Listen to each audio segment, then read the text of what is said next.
All right, so we're going deep today. Yep. Into the book of Enoch. Okay. And sounds good. yeah, it's descriptions of heaven. And you guys have sent us some excerpts. Yeah. That really kind of got me thinking, especially this whole like multi-level thing. Yeah. Not exactly the pearly gates Right. and fluffy clouds. Yeah. That I grew up with. Yeah, it's definitely different than the typical Sunday school heaven. Yeah. So where does this whole multi-level, fill me in on this? Yeah. Well, so the Book of Enoch is an ancient Jewish text. Okay. And it's not actually part of the traditional Bible. Okay. But it has been incredibly influential in how people think about the spiritual realm. Okay. And what makes it so unique is that it breaks down heaven into these distinct layers. Yeah. Each representing like different aspects. Okay. Of God's power and creation. It's like a cosmic roadmap. Oh, I like that. It's revealing a much grander picture of the afterlife than most people imagine. All right. A cosmic roadmap. Yeah. Let's hit the road then. Okay. So we're starting with this first level. All right. Of heaven. Yes. And, the excerpts that you shared mentioned weather. Okay. And that's where I got lost. Right. Totally lost. So the first heaven is described as the sky that we see. Okay. But there's much more to it than just the wind and clouds. Right. Enoch describes angels up there. Okay. But they're not just hanging out. They're actually managing the elements. Snow, hail, rain, like you name it. They're like cosmic meteorologists. Oh, okay. Right. We're making sure everything unfolds according to God's plan. Hold up. So every blizzard, every sunny day, every raindrop is all part of this like divine weather app. Exactly. It's part of the design. That's a lot to take in. Makes you wonder. Yeah. What kind of crazy weather we'd have if those angels took a coffee break. Right. Right.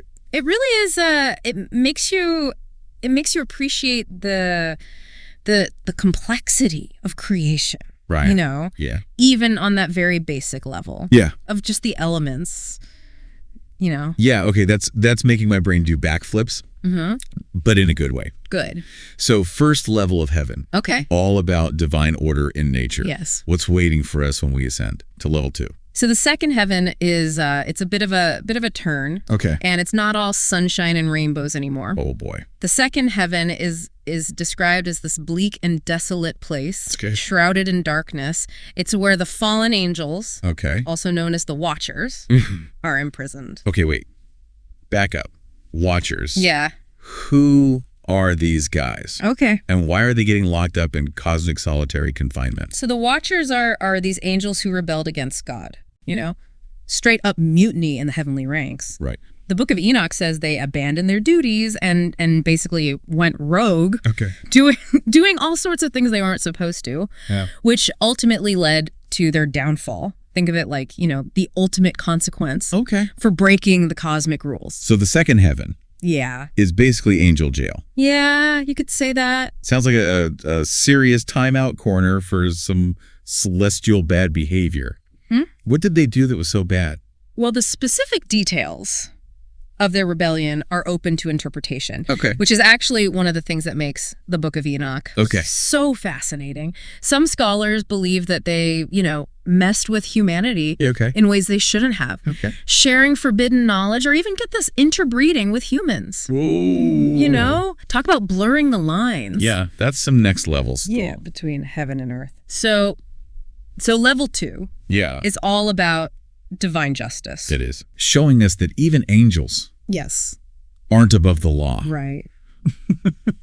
Definitely adds another layer to this whole good versus evil thing. And it's, that's a real contrast to the order and harmony we saw in the first heaven. Yeah. Right. So it really highlights the seriousness of rebelling against God, even for beings as powerful as angels. You know, it's a reminder that actions have consequences, even on a cosmic scale. Okay, we've gone from angels controlling the weather to fallen angels in chains. This deep dive's already a roller coaster. Yeah. Where does Enoch's journey take us next? What's behind door number 3? Get ready for a major shift in scenery. Okay. The third heaven is described as this absolutely breathtaking paradise, a garden overflowing with lush trees, vibrant fruits, crystal clear rivers. It's basically the original Garden of Eden, untouched by any of the corruption that entered the world, after that whole apple incident. Wait, the actual Garden of Eden? Yeah. So it's still up there.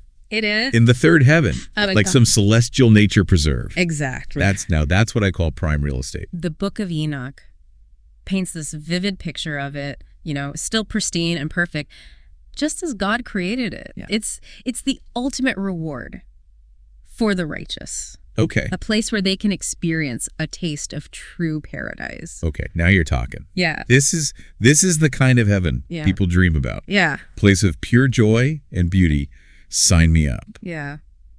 But seriously, who gets to hang out in this heavenly Eden? Well, according to the Book of Enoch, it's the souls of the righteous. Okay. Those who live their lives in accordance with God's will, they get to bask in the glory of this paradise as a reward for their faithfulness during their time on earth. So from the punishment of fallen angels to the ultimate reward of paradise, talk about contrast. It really makes you think about the choices we make in life and the impact they have, beyond just our time on earth. Right. The Book of Enoch doesn't shy away from showing, both sides of the point. Right. The consequences of disobedience and the rewards of righteousness. And the fact that the Garden of Eden is still up there, untouched and perfect, offers this glimmer of hope, a reminder that paradise is still attainable. All right, 3 levels down, 7 to go.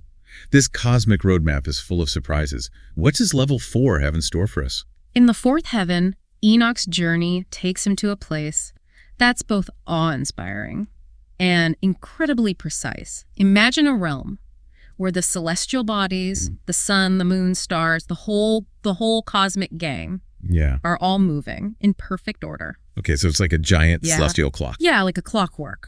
Yeah. Ticking away with perfect accuracy. You got it. But it's not just about the mechanics of it all. Enoch describes angels there again. It's not just observing, but actively guiding these celestial bodies. Okay. Making sure they follow God's commands. They're like, cosmic traffic controllers, keeping the universe running smoothly.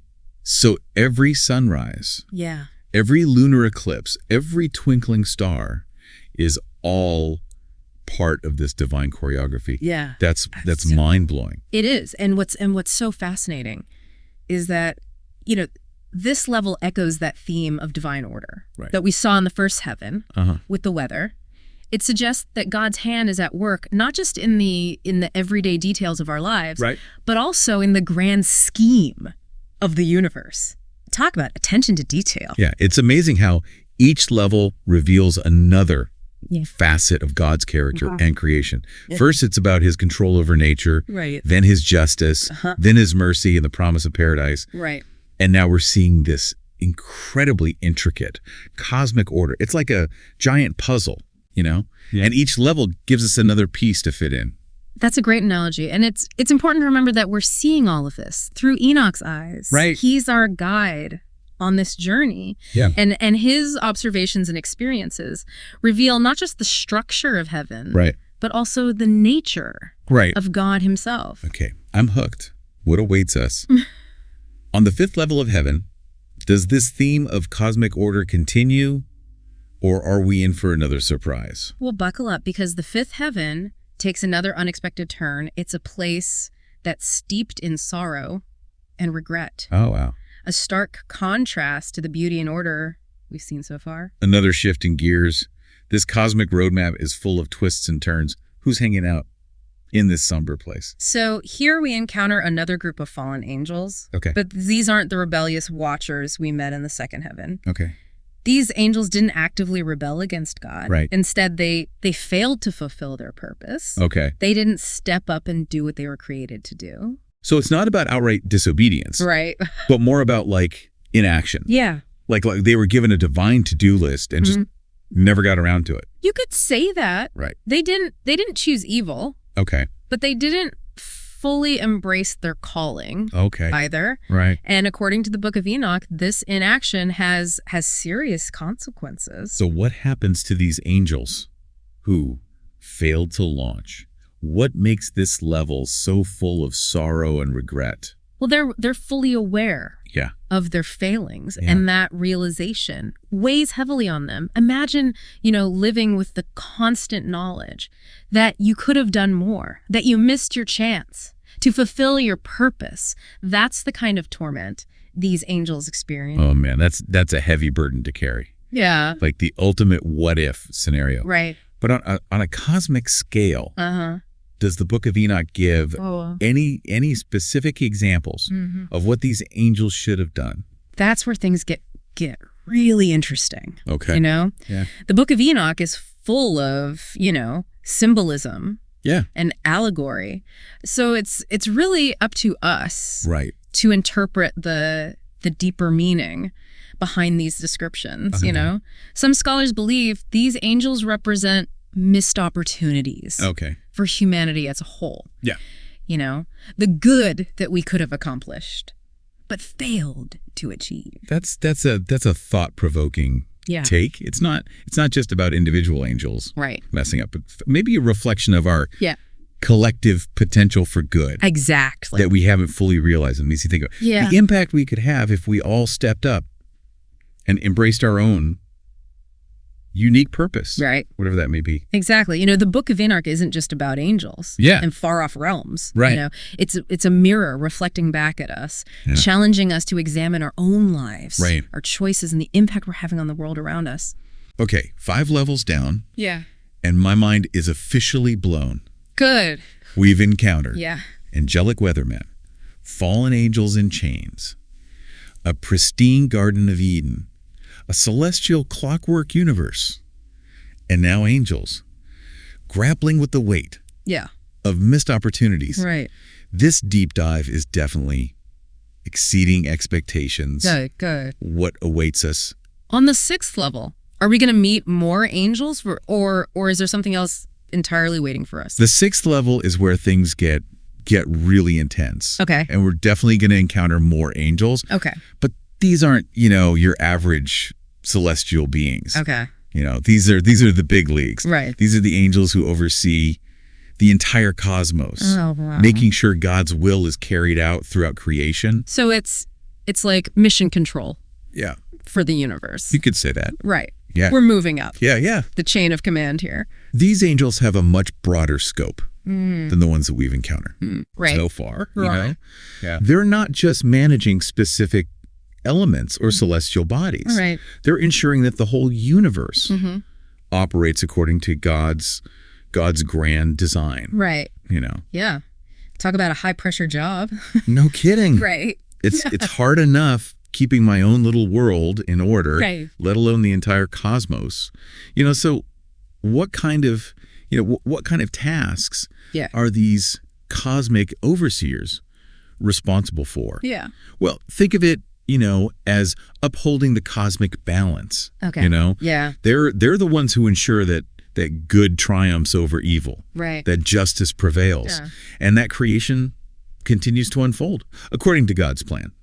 They're the guardians of the universal order, if you will. That's a pretty weighty responsibility. It makes you wonder if they have performance reviews. Right. And team building exercises. Yeah. Up there. Yeah. But seriously. Does the Book of Enoch give any specific examples of what these angels do? Well, it's described more in symbolic terms, focusing on their immense power and authority. Okay. But there's one detail that really, really stood out to me. These angels are also responsible for keeping meticulous records of human actions. Okay. Every deed, every thought, every word is carefully documented and preserved. Hold on, they're keeping tabs on everything we do. Yeah. Think. And say. Yeah. Talk about Big Brother in the sky. Yeah. That's a bit unnerving, isn't it? It makes you think twice. Right. About what you're putting out into the world. Yeah. But on a deeper level, it speaks to the importance of accountability. Okay. The Book of Enoch is reminding us that our actions have consequences. Right. And that even our thoughts and words have weight. So it's not just about outward actions, but also our inner world. Exactly. That adds a whole new layer of complexity to the idea of judgment. right, and accountability. Yeah. It's like saying that our intentions and motivations matter just as much as what we actually do. Exactly. And it's a powerful reminder that we're constantly being observed, right? Not in a creepy way, right, but in a way that acknowledges the significance of our choices. Yeah. Every thought, every word, every action contributes to the tapestry of our lives and ultimately impacts the world around us. Okay, I'm officially rethinking my inner monologue. Good. After that one. So we've encountered angels managing nature, fallen angels facing consequences, a paradise for the righteous, a cosmic clockwork universe, and now cosmic overseers keeping track of humanity's every move. Right. What's next on this incredible cosmic roadmap? Well, hold on to your hat, because we're about to enter the seventh heaven. And let me tell you, it's a place that defies description. Imagine a realm where God's presence shines with unimaginable intensity, where the air crackles with power and holiness, and where the highest ranking angels gather in perpetual praise. Whoa. We're talking about the ultimate VIP area now. Yeah. The inner sanctum of heaven. This is where Enoch gets a glimpse of the divine throne. Okay. Surrounded by the most powerful, glorious angels, the seraphim and the cherubim.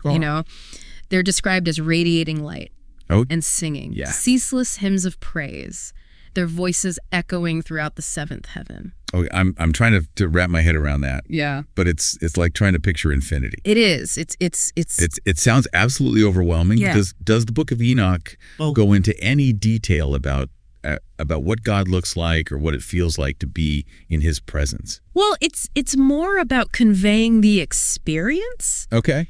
Right. The awe and wonder that Enoch feels in this divine presence. Right. He describes a light so brilliant. Okay. It's almost unbearable. Yeah. A feeling of overwhelming, love and power. Right. And a sense of complete peace and understanding. Wow. It sounds like total sensory overload. Yeah. But in the best way possible. It makes you wonder what kind of beings we'd have to become. Right. To even comprehend that level of reality. That's a great question. And it's one that the Book of Enoch encourages us to ponder. Right. It's not just about describing heaven. It's about challenging us to consider our own spiritual potential, our capacity to connect with the divine. It's an invitation to embark on our own journey of transformation. Okay, I'm starting to see why this book has resonated with people for centuries. Yeah. It's not just a story, it's a call to action. It is a roadmap for spiritual growth. Yeah. But we're not done yet, are we? We still have 3 more levels. We've only just begun to scratch the surface. Right. The 8th, 9th, and 10th heavens continue to unfold, the mysteries of creation and reveal, even deeper insights into the nature of God and our place in the grand scheme of things. Yeah. Are you ready to continue our ascent? Absolutely. Lead the way. I can't wait to see what wonders await us in the upper echelons of heaven. Okay, we're back and ready to continue our deep dive into the Book of Enoch's vision of heaven. Okay. After exploring those first 7 levels, from angels as weathermen to a celestial prison to the actual Garden of Eden. Right. I'm starting to see why this book is considered such a powerful and thought-provoking text. Yeah, what's fascinating to me is how, the Book of Enoch isn't just about describing these incredible realms. Right. It's about revealing these deeper truths about God. Yeah. Creation and our place in it all. Right. It's like a cosmic puzzle, and each level we explore gives us another piece to help us understand the bigger picture. So are you ready? Yeah. To continue our ascent into the 8th heaven? Absolutely. After that glimpse of God's throne room in the 7th heaven, right. I'm curious to see what other wonders await us on this cosmic roadmap. What's the 8th heaven all about? Well, the 8th heaven takes us back to the vastness of the cosmos, but with a whole new level of perspective. Okay. Enoch describes it as the realm of stars and constellations. Okay. But it's not just like looking up at the night sky. Okay. Imagine the very source of starlight, Right. The place where those celestial fires are born and radiate their brilliance throughout the universe. Whoa, so it's like a cosmic nursery for stars? Yeah. We're talking about witnessing the birth of light itself. Yeah, it's really incredible. That's exactly what makes this level so mind-blowing. Right. You know, it's not just about seeing the stars as distant points of light, but understanding their origin, their power, and the sheer scale of creation. Yeah, it makes our little planet seem pretty insignificant in comparison, doesn't it? Like a grain of sand on a cosmic beach. Yeah. But even in that vastness, the Book of Enoch still emphasizes the role of angels. Right? Yes. Just like in the fourth heaven, where angels were responsible for the orderly movement of those celestial bodies. Right. Here in the eighth heaven, Enoch sees angels guiding the stars in their orbits and maintaining the constellations. They're like cosmic shepherds. Okay. You know, tending to these celestial flocks. It's interesting how each level seems to highlight a different aspect of God's sovereignty and power. It does. First, it's his control over nature, then his justice, then his mercy, and now we're seeing his dominion over the entire universe, right down to the placement of each star. Exactly. The Book of Enoch is constantly reminding us that nothing is outside of God's control, that even in the vastness of space, there's divine order and purpose. It's humbling and awe-inspiring at the same time. We've explored the origin of starlight in the eighth heaven. What's waiting for us? When we ascend to the ninth, does it continue this theme of cosmic grandeur, or are we in for another unexpected turn? Well, the ninth heaven is a place that speaks to God's love and provision for his creation. Okay. It's described as a treasury of celestial perfection. Okay. A realm where spiritual blessings are stored and prepared for those who have remained faithful to him. So it's like a cosmic gift shop, overflowing with spiritual treasures. What kind of blessings are we talking about here? Well, Enoch describes seeing visions of divine wisdom, renewed strength, eternal rewards, all these amazing gifts that await the righteous. It's like, you know, God is already preparing for their arrival, stocking up on all the good stuff to shower upon them. That's such a beautiful image. Yeah. It's like knowing that even before we reach heaven, God is already thinking about us, planning for our well-being. And preparing blessings for us to enjoy. Yeah. It speaks to a level of love and care that's beyond our comprehension. Exactly. And it connects back to that idea of God's faithfulness that we saw reflected in the fourth heaven with the celestial order, just as the sun rises every day. Right. You know, we can trust that God is faithful to his promises and will provide for his children. It's reassuring to know that even amidst the challenges of our earthly lives, God is already at work, preparing something truly amazing for us. Yeah. It gives a whole new meaning to the idea of heaven as a reward. Okay, we've reached the final destination. Yeah. On our cosmic roadmap, the 10th heaven. Yeah. What does Enoch reveal about this ultimate level of heaven? So this is the culmination of Enoch's journey, the very dwelling place of God. It's described as a realm where God's presence fills everything. His holiness, justice, and love, you know, manifested in full splendor. And it's the ultimate destination, the source of all being. And the place where God's plan for creation is fully realized. So it's not just about seeing God's throne from afar. Right. Like in the seventh heaven, but about being fully immersed in his presence. Experiencing the fullness of his being. Exactly. It's the ultimate union with the divine, a state of complete communion. Okay. Where all separation ceases to exist. Wow. Enoch describes, you know, a sense of overwhelming love and light. Right. A feeling of complete peace and understanding. Okay. And a profound realization of God's purpose for all creation. Wow, that's beyond anything I could have imagined. It's not just about pearly gates and streets of gold.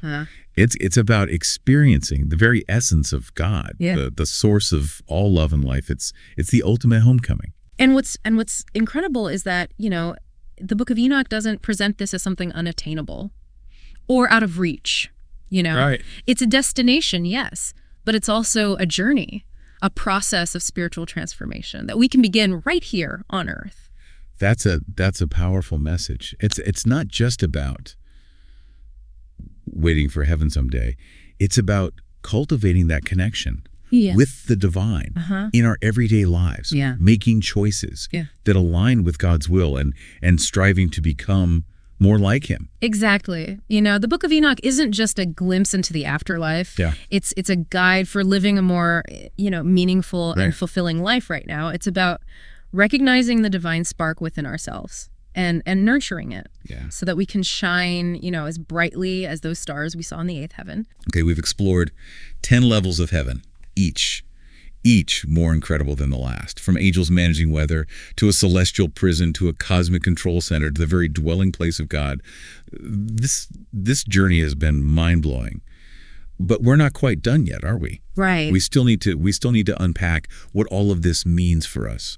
What we can take away from Enoch's incredible experiences. You're right. We've gathered all these amazing pieces of the puzzle, but now it's time to put them together. Right. And see what the bigger picture reveals. Are you ready to dive into the meaning and implications of Enoch's vision? Absolutely.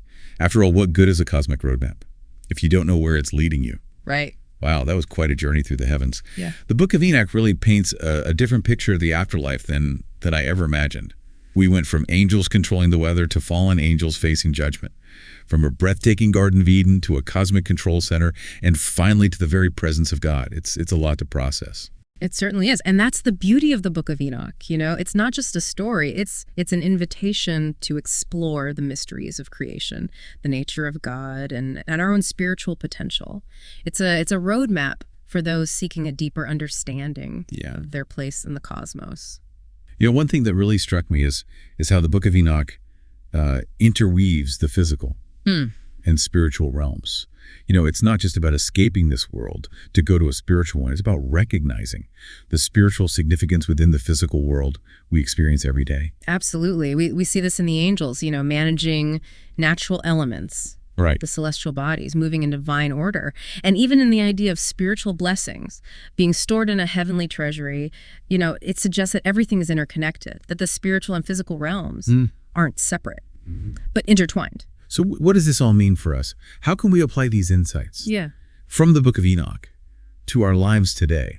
Well, I think one of the key takeaways is the importance of aligning our lives with God's will. Right. We see the consequences of disobedience in the fallen angels and the rewards of righteousness in those who dwell in paradise. It's a powerful reminder that our choices have eternal significance. But it's not just about following rules or avoiding punishment, is it? Right. It's about something deeper, a transformation of the heart and mind. Exactly. The Book of Enoch, emphasizes the importance of cultivating inner purity. Okay. Of aligning our thoughts, our words, and our actions with God's will. Remember those angels in the sixth heaven meticulously recording everything we do? It suggests that our inner world matters just as much as our outward behavior. That's a bit daunting, but also incredibly motivating. Yeah. It's like saying that every thought, every word, every action has the potential to create ripples of good or bad in the world. And that brings us to another important takeaway, the power of human potential. The Book of Enoch doesn't just describe angels and heavenly realms. It also highlights the unique role of humanity in God's creation. We're given, free will, the ability to choose between good and evil, and the capacity to shape the world around us. But we also see the potential for failure, for missing the mark, like those angels in the fifth heaven who didn't fulfill their purpose. Yeah. It's a reminder that, we need to be intentional about our choices and strive to make the most of our time here on earth. Absolutely. The Book of Enoch challenges us to embrace our purpose. Right. To use our gifts and talents to make a positive impact on the world. It's about recognizing that divine spark within ourselves. Right. And letting it shine brightly. So we've explored these incredible realms, encountered angels, both glorious and fallen, and gained a deeper understanding of God's character and creation. Yeah. But the Book of Enoch leaves us with a question, doesn't it? It does. A question that resonates throughout its pages and challenges us to look inward. What question is that? Given everything we've learned, what kind of angelic presence do we experience in our own lives today? Are we surrounded by those who guide and protect us? Or are we succumbing to the influences of those who have fallen? And most importantly, are we living in a way that invites the presence of the divine into our hearts and minds? That's a powerful question. And I think it's one that each of us needs to grapple with, individually. Right. The Book of Enoch provides a framework, a map of the spiritual landscape, but it's up to us to chart our own course and choose our companions on this journey. This deep dive has definitely given me a lot to think about. If you're intrigued by the Book of Enoch and its vision of heaven, I encourage you to explore further. There's so much more to discover, so many layers of meaning and symbolism to unpack. I agree. It's a text that rewards careful study and reflection. And remember, it's not just about gaining knowledge. Right. It's about transforming our lives, about aligning ourselves with the divine and fulfilling our unique purpose in creation. Thanks for joining us on this deep dive into the Book of Enoch. May your journey through life be filled with wonder, meaning, and the blessings of heaven.